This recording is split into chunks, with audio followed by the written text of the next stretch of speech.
محکمہ خوراک اور فلور ملز مالکان کے درمیان سرد جنگ جاری ہے۔ سرکاری گندم کی پسائی میں بے ضابطگیاں سامنے آنے پر ایکشن لیا گیا۔ لاہور میں ایک ہی روز میں 13 فلور ملز بند کر دی گئیں۔ چیئرمین فلور ملز ایسوسی ایشن چودھری افتخار احمد کا کہنا ہے کہ فلور ملز کی بندش سے آٹے کی سپلائی متاثر ہوگی۔ فلور ملز ایسوسی ایشن نے کل ہنگامی اجلاس طلب کر لیا ہے۔ آپ کو اپڈیٹ کر رہے ہیں، محکمہ خوراک اور فلور ملز مالکان کے درمیان سرد جنگ جاری ہے۔ سرکاری گندم کی پسائی میں بے ضابطگیاں سامنے آنے پر ایکشن لیا گیا۔ لاہور میں ایک ہی روز میں 13 فلور ملز بند کر دی گئیں۔ چیئرمین فلور ملز ایسوسی ایشن چودھری افتخار احمد کا کہنا ہے کہ فلور ملز کی بندش سے آٹے کی سپلائی متاثر ہوگی، جبکہ فلور ملز ایسوسی ایشن نے کل ہنگامی اجلاس طلب کر لیا ہے۔ آپ کو اپڈیٹ کر رہے ہیں، محکمہ خوراک اور فلور ملز مالکان کے درمیان سرد جنگ کا یہ معاملہ ہے۔ سرکاری گندم کی پسائی میں بے ضابطگیاں سامنے آنے پر ایکشن۔ لاہور میں ایک ہی روز میں 13 فلور ملز بند کر دی گئیں، جبکہ چیئرمین فلور ملز ایسوسی ایشن چودھری افتخار احمد کا کہنا ہے کہ فلور ملز کی بندش کے باعث آٹے کی سپلائی متاثر ہوگی۔ فلور ملز ایسوسی ایشن نے کل ہنگامی اجلاس طلب کر لیا ہے۔ آپ کو اپڈیٹ کر رہے ہیں، محکمہ خوراک اور فلور ملز مالکان کے درمیان سرد جنگ۔ سرکاری گندم کی پسائی میں بے ضابطگیاں سامنے آنے پر ایکشن۔ لاہور میں ایک ہی روز میں 13 فلور ملز بند کر دی گئی، جبکہ چیئرمین فلور ملز کا اس متعلق کہنا ہے کہ فلور ملز کی بندش کے باعث آٹے کی سپلائی بھی متاثر ہوگی۔ بالکل، آپ کو اپڈیٹ کیا جا رہا ہے۔ فلور ملز مالکان کے درمیان اور فلور محکمہ خوراک کے درمیان سرد جنگ جاری ہے۔ سرکاری گندم کی پسائی میں بے ضابطگیاں سامنے آنے پر ایکشن لیا گیا، جس میں لاہور میں ایک ہی روز میں 13 فلور ملز بند کر دی گئی ہیں۔ چیئرمین فلور ملز ایسوسی ایشن چودھری افتخار احمد کا کہنا ہے کہ فلور ملز کی بندش سے آٹے کی سپلائی متاثر ہوگی، جبکہ فلور ملز ایسوسی ایشن نے کل ہنگامی اجلاس بھی طلب کر لیا ہے۔ آپ کو بتائیں کہ حسن چوک شام نگر سڑک ٹوٹ پھوٹ کا شکار ہے۔ انتظامیہ کی عدم توجہی اور شام نگر سڑک کی طویل عرصہ گزرنے کے باوجود مرمت نہ ہو سکی، جبکہ جگہ جگہ گڑھے پڑنے سے علاقہ مکینوں کو آمد و رفت میں شدید مشکلات کا سامنا ہے۔ اس حوالے سے مزید جانیں گے اویس محمود سے۔ جی اویس، بتائیے گا۔ جی بالکل، شہر کی متعدد جو سڑکیں ہیں وہ ٹوٹ پھوٹ کا جہاں شکار ہیں، تو بہت سی سڑکیں ایسی بھی ہیں جو ترقیاتی منصوبے جو ہیں کاغذوں میں مکمل کر دیے گئے، لیکن اگر گراؤنڈ ریئلٹی دیکھی جائے تو ابھی تک مکمل نہیں کیا جا سکے۔ ہم لوگ اس وقت موجود ہیں حسن چوک شام نگر کا یہ علاقہ ہے، تو یہ سڑک جو ہے گزشتہ 7 سال سے ٹوٹ پھوٹ کا شکار ہے۔ اب اس کے بہت سے حصے ایسے ہیں جن کو مکمل طور پر جن کی مرمت جو ہے وہ کر دی گئی اور بحالی جو ہے وہ کر دی گئی، لیکن اس کے باوجود ابھی بھی کچھ حصے ایسے ہیں جس میں یہ حسن چوک کا علاقہ ہے۔ اس کے ساتھ ساتھ گلشن روی اسٹاپ جو ہے وہ جگہ جگہ سے ٹوٹ پھوٹ کا شکار ہے۔ نون لیگ کی حکومت، اس کے بعد تحریک انصاف کی حکومت، پھر نون لیگ کی حکومت، اور اس کے بعد اب نگران سیٹ اپ جو ہے حکومت جو ہے وہ چل رہی ہے، اس کے باوجود اس سڑک کی سنوائی جو ہے وہ نہیں ہو سکی۔ علاقہ مکی مرشد موجود ہیں، ان سے بات کرتے ہیں۔ سر کہیے، کیا کہیں گے سڑک کی ٹوٹ پھوٹ کے حوالے سے؟ یہ سڑک ہو گیا 4-5 سال ہو گئے۔ پہلے نون لیگ کی حکومت تھی، نون لیگ کی حکومت جو ختم ہو گئی، پھر پی ٹی آئی کی حکومت آئی ہے، اور ابھی گران حکومت ہے، ابھی تک نہیں بنی۔ بند روڈ بھی گلشن ابھی ادھر بھی خراب ہے، اور یہ حسن چوک میں خراب ہے۔ 4-5 سال ہو گئے اس روڈ کو خراب ہے، اور پانی کھڑا ہوتا ہے، کوئی پوچھتا نہیں ہے بھائی اس کو بنا لی ہے، ٹوٹا ہے سر۔ بالکل، پانی یہاں پر کھڑا رہتا ہے، کوئی بھی اس کی جو مرمت ہے وہ کرنے کو تیار نہیں۔ کچھ اور لوگ موجود ہیں، ان سے بات کرتے ہیں اس حوالے سے۔ سر کیا کہیں گے؟ سر یہ ایک حسن چوک میں جو علاقہ ہے وہ اس میں ایک ٹوٹا سڑک ہے، وہ بھی ٹوٹا ہے، تقریباً 5 سال ہو گئے۔ اور گلشن راوی میں ادھر بھی پانی کھڑا رہتا ہے، ادھر بھی نہیں لگا جاتا، وہ بھی ٹوٹا ہوا ہے۔ 4-5 سال تقریباً عوام ذلیل ہو رہی ہے ادھر سے۔ بالکل، عرصہ تقریباً 5 سے 7 سال کا جو ہے وہ گزر چکا ہے، اس کے باوجود عوام جو ہے وہ شدید متاثر ہے۔ اس حوالے سے ان کا مزید یہ بھی کہنا ہے کہ یہ سڑک جو ہے جہاں مختلف حصے اس کے تعمیر جو ہیں وہ کیے گئے، لیکن ان حصوں کو ابھی تک جو ہے وہ تعمیر نہیں کیا جا سکا، جس کی وجہ سے شہری جو ہیں وہ شدید پریشان ہیں۔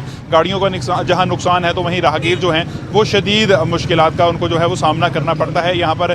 اس حوالے سے شہریوں کا یہ بھی کہنا ہے کہ ٹھیک ہے، بہت شکریہ اویس۔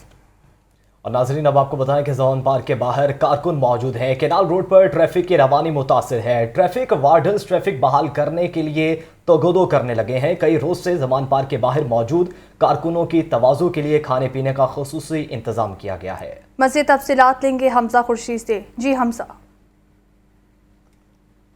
جی بالکل، میں اس وقت موجود ہوں زمان پارک کے باہر، اور آج عمران خان کی گرفتاری کی چہم گوئی کو متعدد دن گزر چکے ہیں، لیکن ابھی تک جو ہے وہ کارکنان کے حوصلے پست نہیں ہوئے۔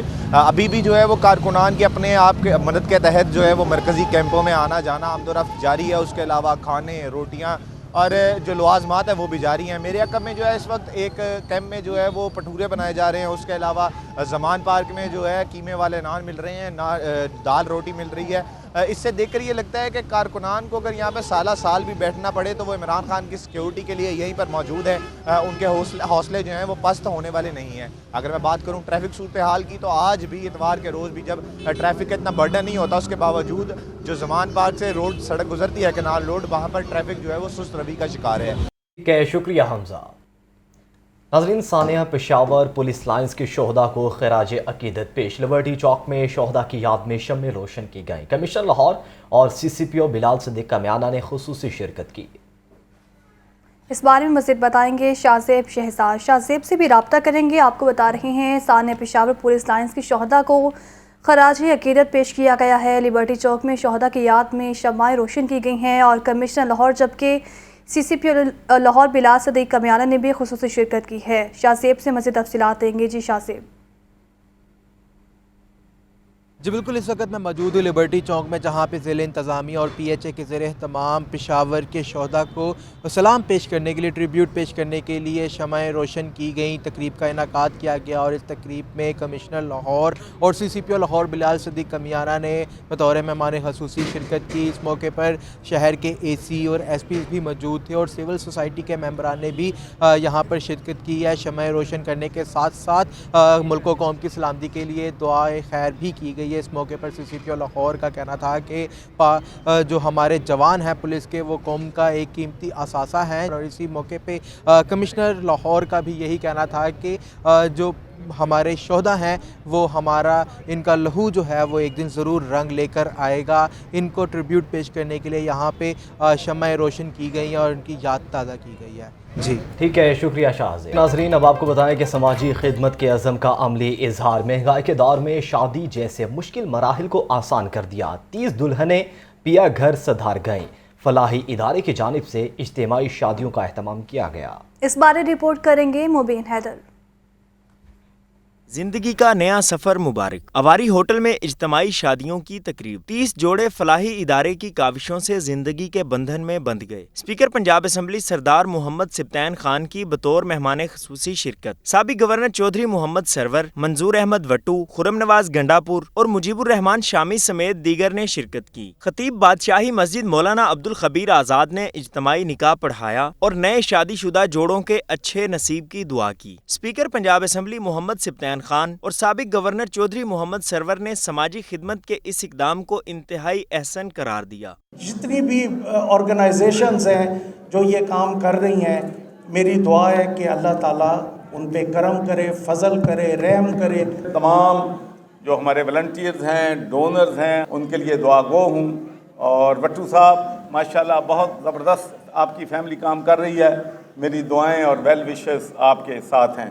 روبینہ پروین وٹو کا کہنا تھا کہ ہمارا ادارہ 21 سالوں سے فلاحی ترقی کے لیے کام کر رہا ہے۔ اس کار خیر میں پاکستانی عوام اور مخیر حضرات کی بھی برابر کی کاوشیں ہیں۔ پاکستان میں دکھی انسانیت کی خدمت کے لیے پچھلے 21 سال سے کام کر رہے ہیں۔ ٹرسٹ کے پلیٹ فارم سے اب تک الحمدللہ 1025 شادیاں ہو چکی تھی اور آج مزید 30 بیٹیوں کی جو شادی ہے وہ آپ دیکھ رہے ہیں کہ یہاں پہ ہو رہی ہے۔